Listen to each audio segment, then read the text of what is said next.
Malfurion. I must protect the wild. For Doomhammer. I don't think I should keep Acolyte against Druid.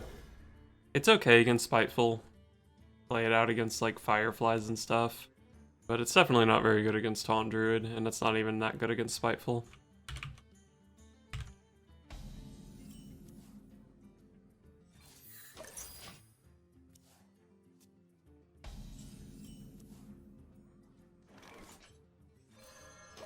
I'm just gonna equip the axe here. Nothing that I want to freeze, and I might want to save this for Deathwing or Tyrantus or something. Looks like he's a Taunt Druid though. Let's still just hold on to the Murloc for now.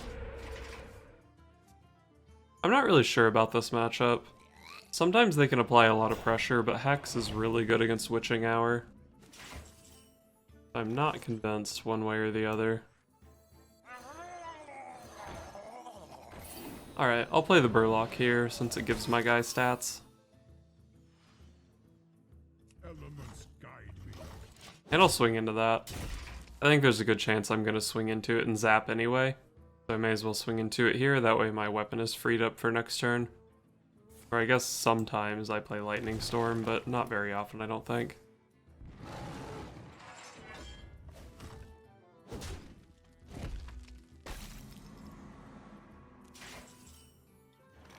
Alright, let's just go Megasaur.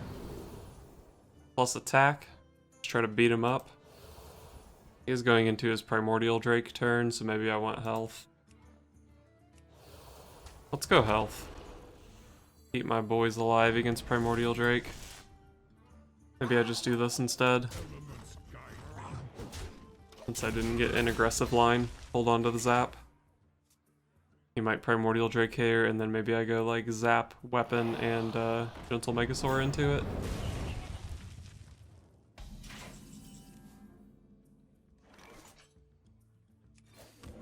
Spell damage would be nice. That means I only need to use the Megasaur, which is good. I don't really need the weapon charges, but I guess it's nice to not eat 4 damage there if I don't have to.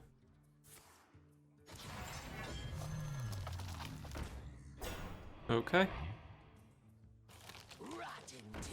He's making some big dudes over there.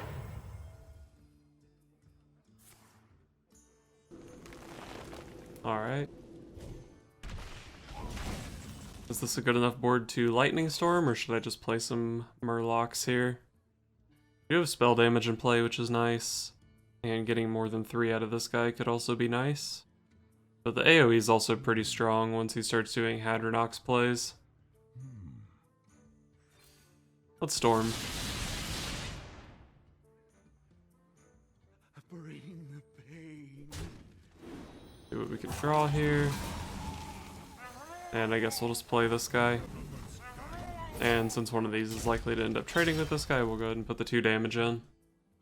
So that puts me up to 4 out of 10 on the quest. It's potentially 5 more, but pretty unlikely. Looks like I'm gonna have to hit into that again. I'm gonna take 9 damage from this taunt minion.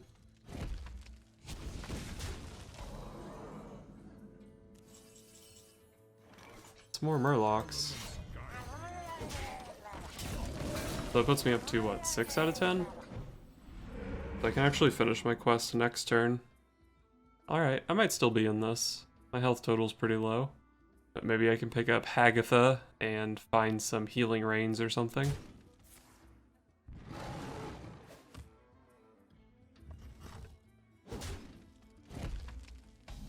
No play.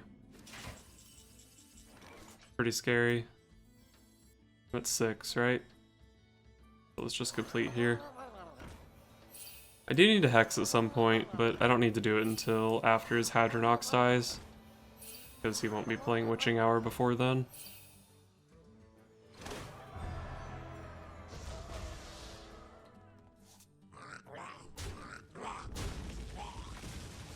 I don't think I can afford to make this hit, because then I die to Ultimate Infestation. Like, he definitely would have played it there if he had it. But I don't actually run any healing, so I'm just dead to it for the rest of the game if I take the damage here. So I don't think I can really afford that.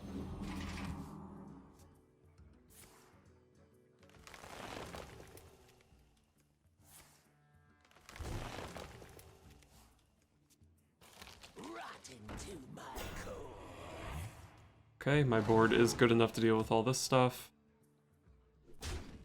Wow, he trades. Why? I just showed him I was scared. Do I want to hex this? I'd rather hex Lich King, or just anything bigger, really. Certainly would prefer to hex, like a Hadronox or something, but that's pretty unrealistic. But I definitely think I can find something better than an Apple Bomb.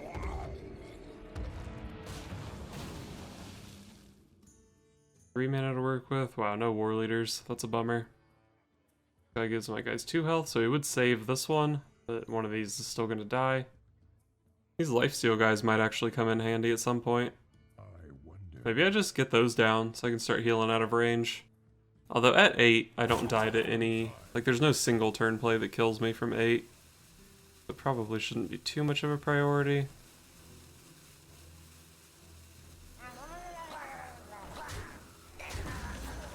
Whatever. Let's try to start lifestealing.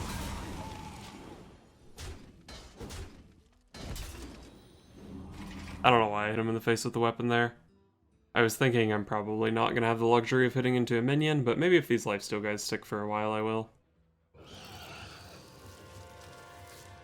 Naturalize, I assume. Good thing I got so many cards out of my hand that I can actually draw here. Megasaur could be super strong. Ooh, Hagatha's good. Alright, so right now, I can do this. I have 2 oracles, but they're kind of awkward to get into play. I can also just go like bump, bump, these 2 in here, this guy in here, this in there, zap, and then Hagatha's actually just a full clear. But I give up a lot of board for this Megasaur. But to get anything out of the Megasaur, I have to trade off one of my dudes first.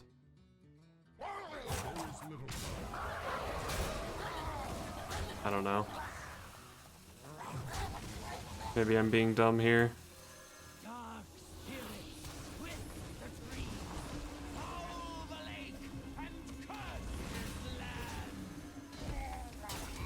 I think now that I've gained some armor, I can afford to smack into that guy. Should have smacked first so I'd have armor instead of health, but I don't think he's gonna Alexstrasza me this game. I don't know, I think that could be like... The decision I made that turn could definitely be the major point of this game.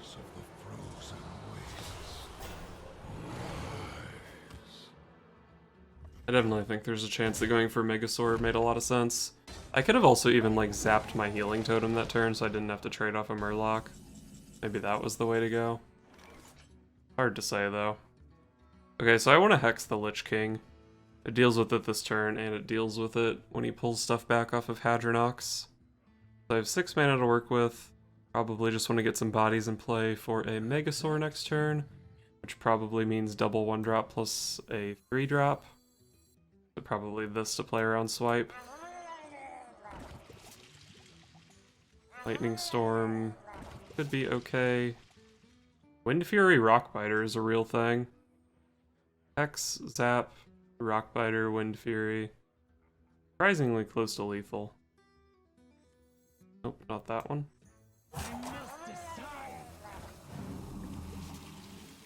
Oh, man.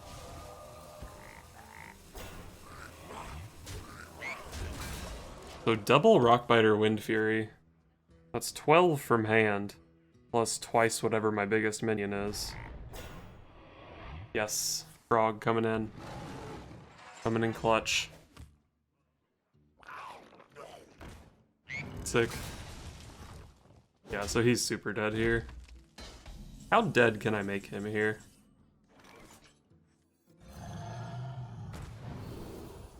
Wow, no damage. Unlucky.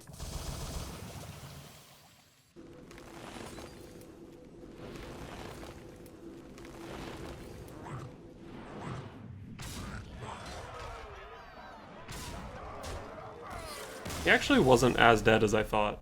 It was only 8 over.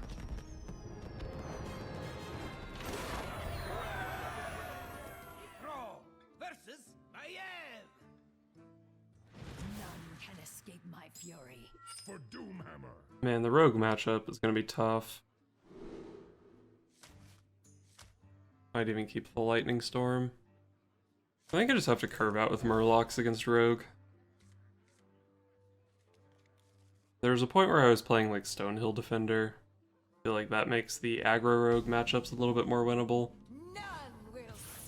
But without the Stonehill, slightly more defensive options, I think I just need to curve out. But luckily I have a decent curve out hand. If he plays a Dire Mole, I just play this. This is 3-2, kill the Dire Mole. If I have to, I can zap whatever he plays this turn. This probably gets zapped. No? He's not going to play the other one, I'm not going to zap. I will kill this though, because he wants to weapon into my guy next turn anyway. So he would basically just be killing one of these for free if I didn't make this attack.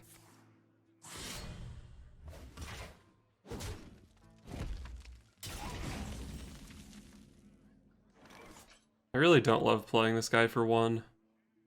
So I guess I'll just play Thalnos. Thalnos is pretty damn good with Zap. And I am expecting a Hinch Clan Thug this turn. I wonder. So like he weapons in here. Hinch Clan Thug, I go Thalnos, Zap, trade this guy in. But just getting Thalnos on the board kinda does a similar thing.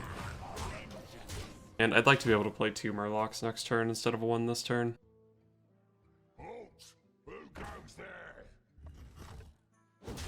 Okay, he does opt to kill the 2-1. That means my Thalnos survives. Question is, which one do I trade off? More Thalnos energy in the deck, I have another Zap and 2 Lightning Storms. Probably just take the card and keep the Murloc in play. Seems like the way to go. Shudderwock. Not sure how likely Shudderwock is to be good this game. I might even make an effort to not play Hagatha. But given that I found Hagatha, maybe I can go for a more controlling approach.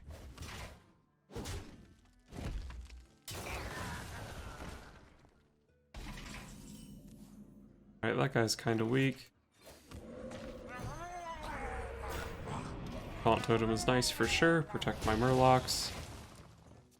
Turn 5 could be like a Cobalt Scalebane or something, and I have the Hex for it, which is good. And I still have 2 War Leaders, 2 Megasaurs in the deck, so these Murlocs are very threatening. Hopefully he doesn't have the Kobold guy that shoots missiles. That would be really strong here. Coin. You don't have a 6-drop because you're a Baku deck. This guy's a toast. Coin SI. Fledgling. Wow, that's powerful.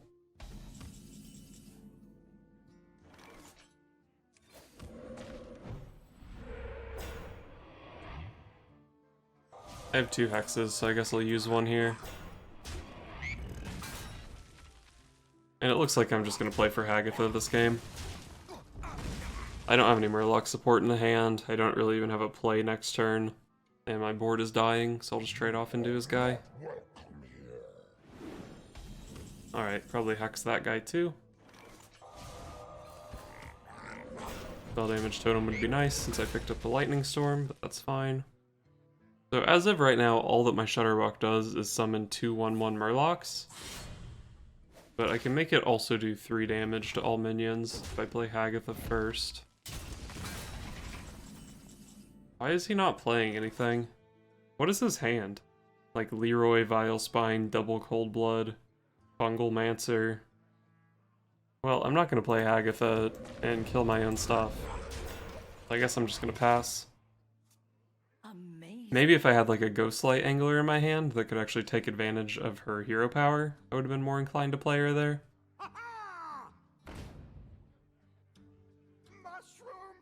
Okay, he did have a Fungal Mancer.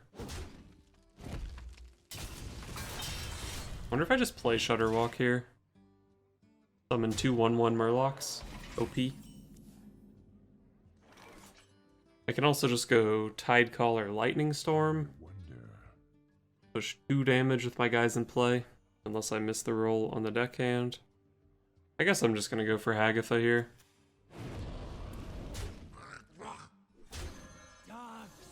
Then I can get a card out of the Murloc here. Spellstone is probably not very good.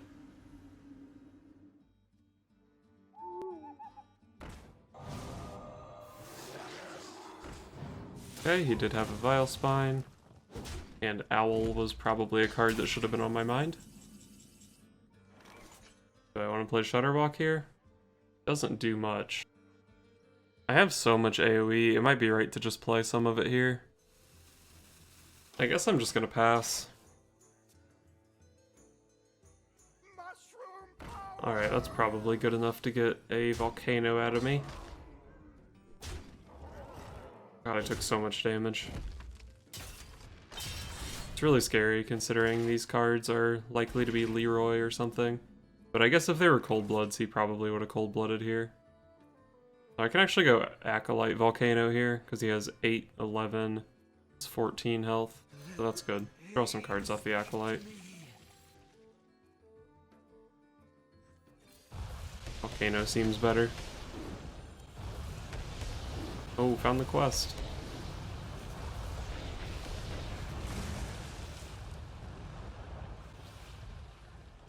I want to play Burlock here. Let's just get a dude in play. And it's not like his weapon gets a good trade on it since the weapon is frozen out. Crushing Hand could be okay if he's playing any big minions. Which, I did see 1 Scalebane, right? So he should be playing possibly 2. And this also upgrades my Spellstone, which is cool. My Spellstone only needs 1 more Overload to upgrade, but I think I just don't really care that much. I'll probably Crushing Hand this guy. Another Avalanche. If I take Divine Shield, he just pops it with this. The same as +1 health. Maybe the Divine Shield is worse than +1/+1.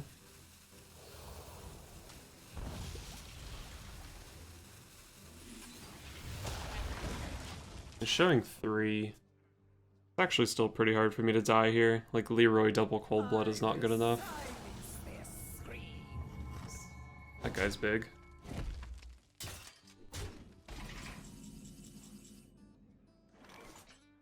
I could try to just freeze him. I've seen 1 Owl. He probably plays 2. Do I ever just Volcano here? Seems really wasteful with my guys in play. But I can push 5 probably, then Volcano, and develop a Burlock. I guess there's no reason to Volcano if I'm doing that, because I can just trade 8 into this. So let's just freeze the Squire.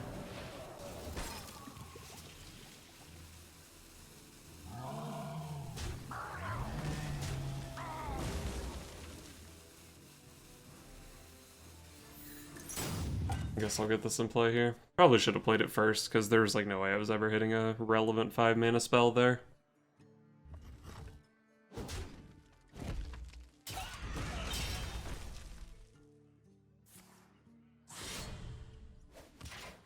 So Avalanche freezes the Squire and deals 3 to this thing. It's probably good. I can also just play Shudderwock here. It does 3 to everything, so it'll kill the Fledgling. And it'll freeze at least one of these.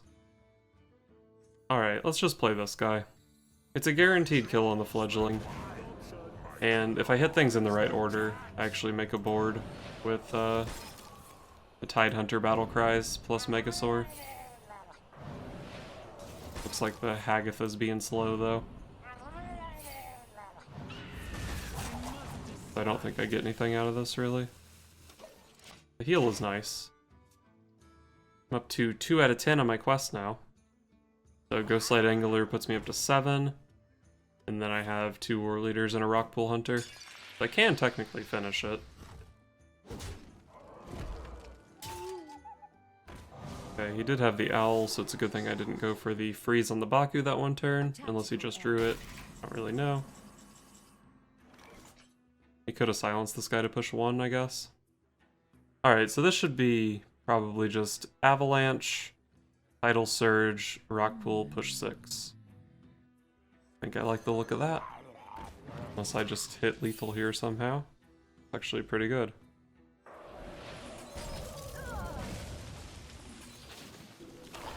Heal myself, heal my Shudderwock, and that should be...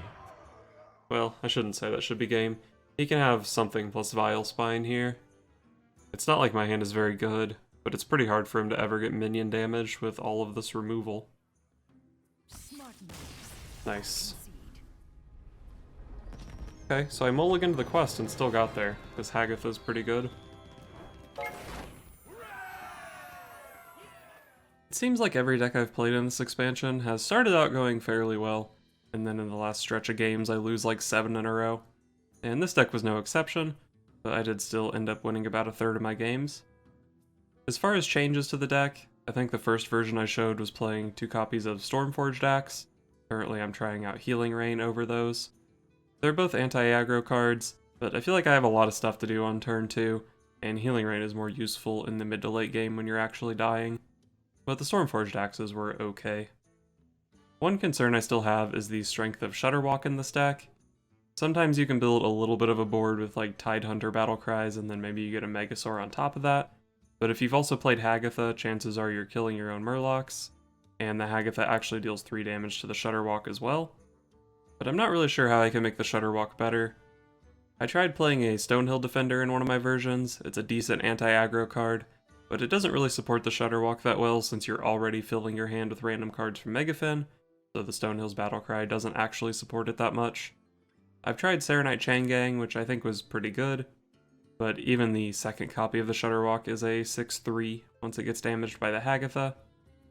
Something else I've considered doing is playing a Primordial Drake or 2, just make the AoE from the Shudderwock even bigger, because sometimes on turn 9 3 AoE is not that relevant, but if you can get it up to 5 or 7 AoE, that's obviously pretty damn good, and Primordial Drake is just a pretty good card in this meta with all the paladins running around. But I'm not really sure that I can afford to make the deck that much slower, but maybe you could just cut a Volcano for a Primordial Drake or something. But looking through all the battle cries, it does seem a little bit difficult to make the Shudderwock any better, because drawing cards conflicts with the Megafin, and all the targeted battle cries like Fire Elemental and Hot Spring Guardian can be kinda risky. So I think the best option might either be throwing in a Serenite Changang or a Primordial Drake, or just allowing this to be a 9 mana 6/6 Megafin. That's not too bad. And plus the freezes from the Burlock can actually be pretty strong. Maybe you could even try to play a Glacial Shard in this deck just to get more freezes out of the Shudderwock. I've also considered playing a Firefly or 2 in this deck, maybe over a Healing Rain or a Blood Mage Thalnos or something. It's a little bit weird putting more 1-drops in a quest deck, since generally that's what you want to be doing on turn 1. But against something like Paladin, you probably want to be mulliganing the quest anyway. And even in the mid-game, Firefly's not terrible, and it does have some synergy with Hagatha, so I think Firefly could be pretty reasonable. I think if I was going to try it out, I would probably opt for 2 Fireflies over maybe a Healing Rain and a Blood Mage Thalnos. And I guess while I'm making changes, I guess I would give that Primordial Drake a shot. Maybe over the Volcano, maybe over even something like the Megasaur. Like obviously I play a lot of Murlocs, so the Megasaur should be strong, but generally it's not that great of a control option. In a lot of matchups, you're not going to have the board, so the Megasaur is not going to do too much. And as far as the Battlecry goes, it doesn't really do much off of the Shudderwock very often. So I think you could realistically look at cutting Megasaur, or for similar reasons, maybe you even look at cutting Murloc Warleader. But I haven't quite been able to bring myself to try out a Murloc deck without 2 of the best Murloc support cards. But if you're feeling really ambitious, I think that is a direction you could take things. And I guess just on a similar note to the Gentle Megasaur and the Warleader, I'm kind of toying with the idea of cutting those because I never really have board presence, or in a lot of matchups I tend to not have board presence, and that's the reason that I'm not playing Flametongue Totem or Primal Fin Totem in this deck. If you play the Primal Fin on turn 2, your opponent's usually just going to be able to kill it, and sometimes it's just hard to find a spot to get value out of the Flametongue Totem. But obviously those are both very strong cards. If you get the Primal Fin Totem down uncontested, it can, over 10 turns, just complete your quest for you. But I don't love either of those in the current build. Generally, I think I'm actually pretty happy with where the list is now. Obviously I didn't have a great win rate, but for what it's worth, in the first 20 or so games, I was almost always keeping the quest against like Paladin and Rogue when you really shouldn't. So I'm sure mulliganing the quest when appropriate will give you a slightly better win rate.